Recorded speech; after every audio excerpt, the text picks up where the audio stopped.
बच्चों, कैसे हैं आप लोग। मैं प्रीता कुमारी झा। आज मैं क्षितिज भाग 2 वर्ग दशम सीबीएसई एनसीईआरटी गद्य खंड लेके आई हूँ। काव्य खंड में मैंने आपको तीनों कविताएं बताई और उसकी पूर्ण व्याख्या आपको बताई। अब मैं आज से गद्य खंड को शुरू कर रही हूँ।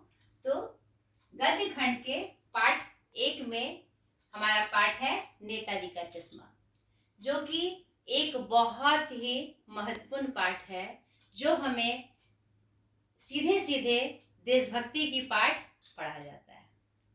ये नेताजी का चश्मा, नेताजी हम किसे कहते हैं बताइए आप लोग, बताइए। सुभाष चंद्र बोस जी को नहीं, उनका चश्मा ही उनकी पहचान थी। उनकी पहचान क्या थी? सुभाष चंद्र बोस जी की उनका चश्मा।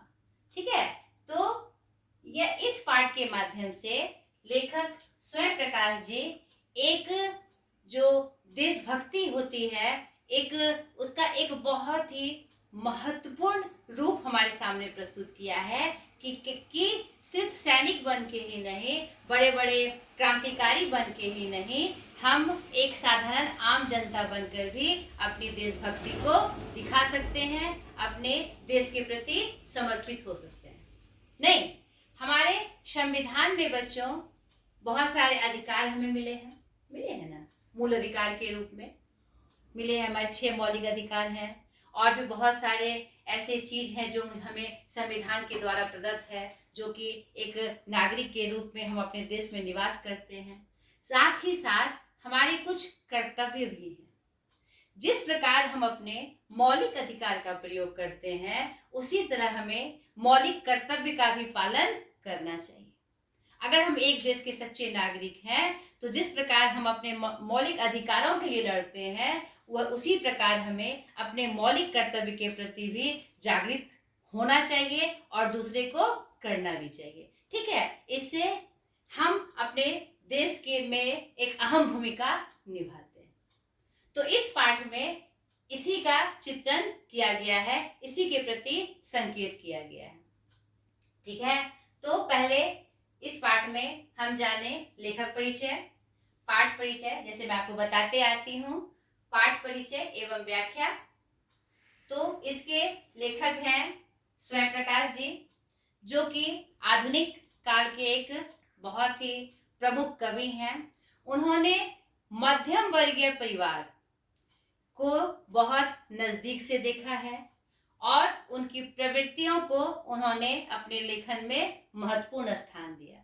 ठीक है, उनके लेखनी में वैसे वर्ग सम्मिलित हैं जो कि हाशिए पे हैं, जिस पे कोई ध्यान नहीं देता। हम उसे साधारण समझकर उनका कभी ध्यान ही नहीं करते, लेकिन स्वयं प्रकाश जी ने उन व्यक्तित्व को हमारे सामने लाया जो ना होकर भी, जिसे हम वैल्यू ना दे, लेकिन वह हमारे जीवन में एक महत्वपूर्ण भूमिका निभाता है। ठीक है, तो और ये यथार्थ के कवि थे। इन्होंने कल्पना में अपनी लेखनी को नहीं उकेरा, इन्होंने यथार्थ को उकेरा। समाज में जो समसामयिक घटनाएं थी, जो पहलुएं थी, उसको दिखाया।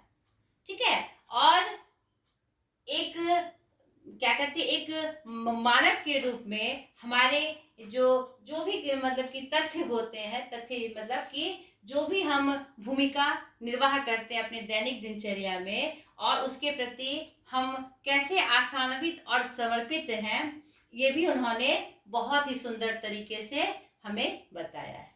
ठीक, इस पाठ के माध्यम से ही नहीं, इनकी और भी लेखनी जो प्रमुख इनके हैं, जलते जहाज पर ज्योति, रथ के साथी, आएंगे अच्छे दिन भी, सूरज कब निकलेगा, जो हमारी प्रगति का प्रतीक है, इन सब रचनाओं को पढ़ने से आपको उनका दिखेगा कि कैसे वो यथार्थ रूप में और कितनी सरलता के साथ उन सब तथ्यों को हमारे सामने वो लाते हैं। ठीक है बच्चों, तो उनका साधारण परिचय, उनका जन्म 20 जनवरी 1947 इंदौर मध्य प्रदेश में हुआ था और उनका निधन 7 दिसंबर 2019 मुंबई लीलावती अस्पताल में हो गया। ठीक है, उनकी शिक्षा MA PhD और मैकेनिकल इंजीनियर की थी। उन्होंने मैकेनिकल इंजीनियर के रूप में कार्य किया। अब सोचिए बच्चों, वो मैकेनिकल इंजीनियर थे, मैकेनिकल इंजीनियर और साहित्य, कितना अद्भुत मेल था। नहीं तो चाहे हम किसी भी पद पे हो, पोस्ट पे हो, सबसे पहले हम क्या होते हैं? देश के नागरिक होते हैं। नहीं, देश के नागरिक के रूप में हमारे अंदर में वो भावनाएं होनी चाहिए जो हमारे देश के मतलब कि विकास से जुड़ी हो, नहीं देश के सम्मान से जुड़ी हो, देश के गौरव से जुड़ी हो। नहीं तो सोचिए कि एक मैकेनिकल इंजीनियर होते हुए भी उन्होंने साहित्य पर ध्यान दिया और साहित्य की ऐसी निधि हमें दी जिसको पाकर हमने साहित्य का एक नया चेहरा देखा। ठीक है, तो उनकी जो भाषा शैली थी, खड़ी बोली थी। खड़ी बोली मतलब उन्होंने ऐसी भाषा का प्रयोग किया जो लोक भाषा में प्रचलित थी और बोली जाती थी, और उसमें उन्होंने इसलिए रचनाएं की ताकि लोक समाज तक हमारी उनकी बात पहुंच सके। जो वो चित्रण करना चाह रहे थे वह बात उन तक पहुंच सके, आम जनता तक। ठीक है, उसके साथ ही साथ उन्होंने तत्सम, तद्भव, देशज, उर्दू, फारसी एवं अंग्रेजी का भी प्रयोग किया। तत्सम शब्द यानी संस्कृत से जो डायरेक्ट शब्द आते हैं उसे हम तत्सम कहते हैं। तद्भव क्या होता है? संस्कृत से थोड़ा सा अलग अलग रूप दे दिया जाए उसे हम तद्भव कहते हैं। ये उत्पत्ति के अनुसार शब्द के भेद है। देशज यानी देश के लोक भाषाओं में जिन शब्दों का प्रचलन था उनका उन्होंने प्रयोग किया, और साथ ही साथ उन्होंने उर्दू फारसी के शब्दों का भी प्रयोग किया, क्योंकि उस समय उर्दू फारसी हिंदी की तरह ही हमारे समाज में बोली और समझी जाती थी। ठीक है, उनको प्रसिद्धि एक साहित्यकार के रूप में मिली, कहानीकार के रूप में मिली और उपन्यासकार के रूप में मिली। और ऐसा कहा जाता है कि वो प्रेमचंद की परंपरा के एक प्रमुख कथाकार थे। जिस प्रकार प्रेमचंद जी ने अपनी लेखनी में यथार्थ को स्थान दिया, उसी प्रकार हमारे स्वयं प्रकाश जी ने समाज के यथार्थ को हमारे सामने प्रस्तुत किया है। ठीक है, उनकी प्रमुख रचना जलते जहाज पर, ज्योति, रथ के साथी, आएंगे अच्छे दिन भी, सूरज कब निकलेगा आदि। ठीक है, ये तो इनका परिचय था, लेखक का परिचय था। अब द्वितीय में पाठ परिचय, नेताजी का चश्मा। ये जो शीर्षक है सुन के हमें लगता है कि आखिर नेताजी के बारे में अगर सुभाष चंद्र जी एक विवरण, सुभाष चंद्र एक देशभक्त, ऐसा शीर्षक रहता तो हमें लगता कि हाँ, इसमें सुभाष चंद्र जी के बारे में बताया जा रहा है। तो इस शीर्षक को पढ़ के थोड़ा सा हमें कौतूहल हो रहा है, मतलब उत्सुकता हो रही है, आखिर क्या है इसमें, आखिर नेताजी के चश्मे में ऐसे क्या बात हो गई। नहीं तो सर्वप्रथम आप इस पाठ को अच्छे से पढ़िएगा, तब आपको दिखेगा कि लेखक का इस पाठ में क्या संदेश है।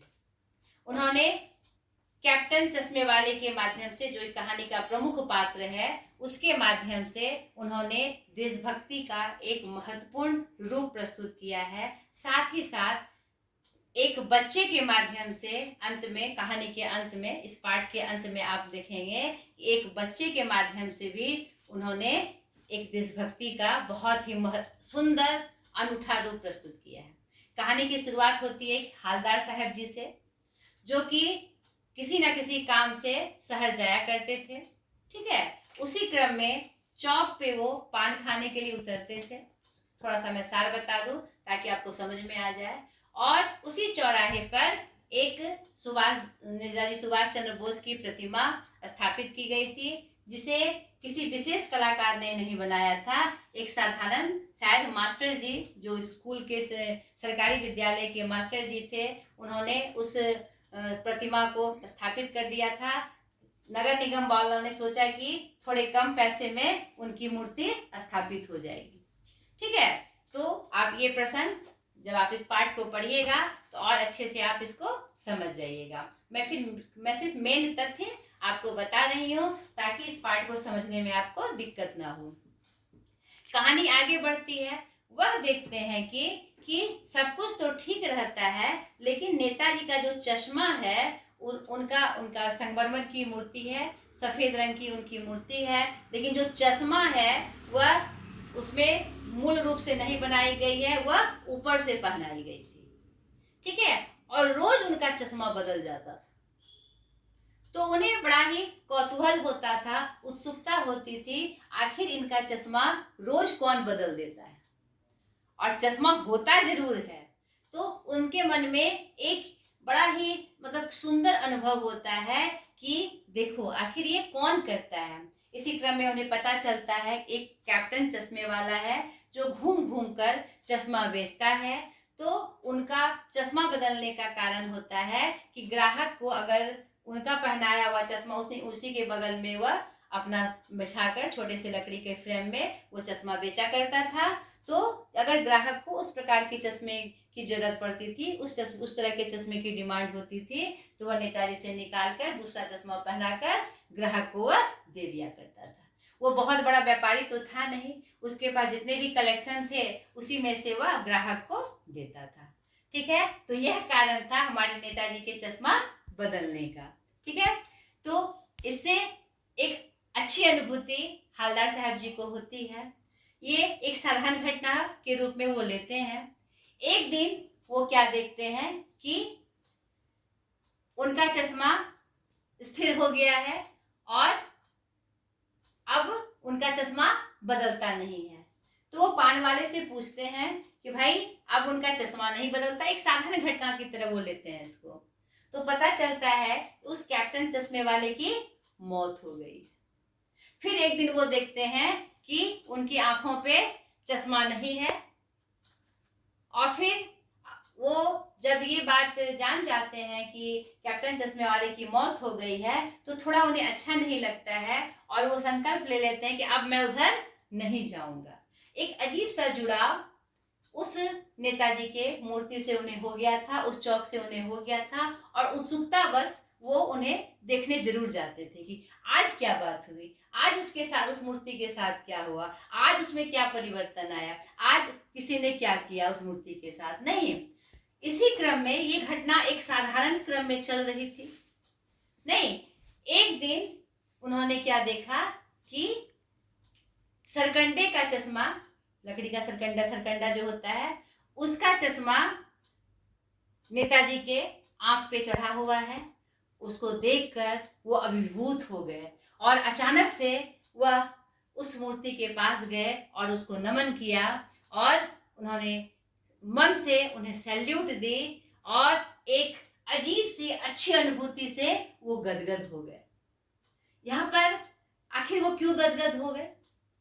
क्योंकि एक साधारण चश्मे वाला भी अपने देश के प्रति समर्पित है, देश के कर्तव्य के प्रति समर्पित है। सुभाष चंद्र जी के, बोस जी के महत्ता को वह एक साधारण चश्मे वाला भी समझता है कि वो एक महान क्रांतिकारी थे जिन्होंने हमें आजादी दिलाने में एक महत्वपूर्ण भूमिका निभाई है। उन्हीं जैसे कुछ विद्वानों और क्रांतिकारियों के जिससे ही हमें आजादी प्राप्त हुई है, तो उनको सम्मान देना हमारा क्या है? कर्तव्य है। वो छोटा सा साधारण चश्मे वाला भी इस चीज को समझता है। वो भारत का नागरिक है और इसी कर्तव्य के पालन को करने के लिए बार बार वह नेताजी के चश्मे के रूप में सटीक चश्मा ना पहनाए, लेकिन फिर भी वह चश्मा पहनाकर अपने आप में संतुष्टि महसूस करता है कि हाँ, अब सुभाष चंद्र जी बोस का जो व्यक्तित्व है पूरा हुआ।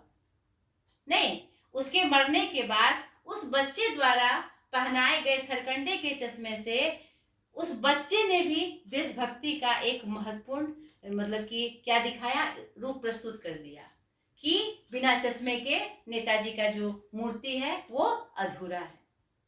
एक सम्मान दिया। नहीं, बच्चे ने साधारण रूप में खेल खेल में उसे पहनाया होगा, लेकिन कहीं ना कहीं उस बच्चे के मन में भी देश के प्रति एक बहुत बड़ी एक अच्छी आस्था होगी कि हमारे सुभाष चंद्र जी, नेताजी सुभाष चंद्र जी का जो व्यक्तित्व है बिना चश्मे के अधूरा लगता है। उनके प्रति उसने सम्मान की भावना दिखाई। तो इससे हमारे हालदार साहब जी बहुत अभिभूत हुए। तो यहाँ पर हमने क्या देखा बच्चों, ये जो देश है सिर्फ एक भूभाग नहीं है, नहीं, यहाँ के जो रहने वाले लोग हैं, हमारा देश भारत सबसे अलग क्यों है पता है आपको? क्योंकि यहाँ अनेकता में एकता है। देश का हर नागरिक अपने देश के प्रति समर्पित है। सभी को पता है कि हमारी सभ्यता संस्कृति जो अनेकता में एकता है उसे हमें कैसे मजबूत रखना है। कुछ अपवादों को छोड़ दे, कुछ अपवाद में व्यक्तियों को छोड़ दे, तो हर एक व्यक्ति, हर एक देश का नागरिक इसके प्रति समर्पित है कि देश के मतलब की जो गरिमा है उसे कैसे बरकरार रखनी है। तो एक साधारण रूप में हम एक अच्छा कर्तव्य करके हम देशभक्ति निभा जाते हैं। नहीं, इस छोटे से प्रसंग में हमारे स्वयं प्रकाश जी ने यह दिखा दिया कि देशभक्ति दिखाने के लिए हमें बड़ी बड़ी लड़ाई नहीं लड़नी होती है, छोटे छोटे कर्तव्य करके भी, छोटी छोटी बातों का पालन करके भी हम अपनी देशभक्ति को दिखा सकते हैं। तो ये प्रसंग बहुत ही महत्वपूर्ण है और एक बहुत ही अच्छा संदेश समाज में छोड़ के जाता है। ये जो पाठ है स्वयं प्रकाश जी ने एक बहुत ही अच्छा लेसन, बहुत ही अच्छा मैसेज समाज को दिया है कि एक छोटे छोटे कर्तव्य से भी, छोटी छोटी बातों से भी हम अपनी देशभक्ति को दिखाएं और अपने देश के प्रति समर्पित रहें। ठीक है बच्चों, तो इस पाठ को और अच्छे से समझने के लिए आप इस पाठ को पूरा पढ़ जाइएगा ईमानदारी के साथ, तब आपको लगेगा इसमें क्या संदेश हमारे लेखक जी ने दिया है। तो अगले वीडियो में इसके प्रश्न अभ्यास के साथ मैं वापस आऊंगी। तब तक आप इस पाठ को पूरा पढ़ जाइएगा ताकि जब मैं इसमें प्रश्न की चर्चा करूं तो अगर आपको पाठ का ज्ञान होगा तो आपको उसका उत्तर अच्छे से समझ में आएगा और क्या तरीका है, कैसे हम उस उत्तर को लिखते हैं, किस विधि से लिखते हैं, वह मैं आपको बताऊंगी। आज तक के लिए इतना ही, बाय।